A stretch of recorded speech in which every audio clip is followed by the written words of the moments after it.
There's a version of you that made every decision in your life, and you've never met them. Think about that.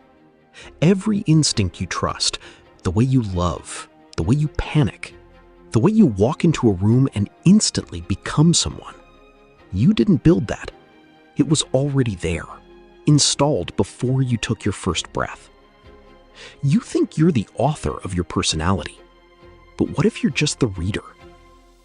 In the 1980s, researchers tracked hundreds of newborns, not for a year, but for decades. They measured one simple thing: how each baby reacted to a loud sound, a stranger's face, a puff of air. Some flinched, some didn't. That was the whole test. And here's what's unsettling. The babies who flinched grew up anxious, cautious, inward.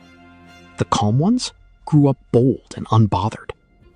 40 years later, you could look at data from a squirming infant and predict the emotional shape of a grown adult. Before language, before memory, before you had a single experience to call your own, your temperament was already deciding your future. But that wasn't the strangest part. Twin studies took identical twins separated at birth, different homes, different countries, families who never knew the other child existed. Then, decades later, they were brought together. And what they found should have been impossible. Two men, separated as infants, arrived wearing the same style of glasses. Both had married women with the same first name. Both divorced them. Both bit their nails. Both left love notes around the house for their wives. They had never met. They shared no environment, no parenting, no culture. They shared only their genes. And somehow, those genes had written not just their eye color, but their habits, their taste, the rhythm of their inner lives. Sit with that. The parts of you that feel most you may be nothing more than an echo of a code you never chose. This is where everything changes. Because if your personality was set before birth, who is making your decisions? You feel like you're choosing. Right now, you feel like a captain at the wheel. But neuroscientists watching brain activity could see a decision forming seconds before a person consciously chose it. The brain decided first. Then you felt like you decided. You didn't choose your parents, your genes, the century you were born into. The fears wired into your ancestors by predators that died 100,000 years ago. You inherited a self, and then spent your whole life believing you invented it.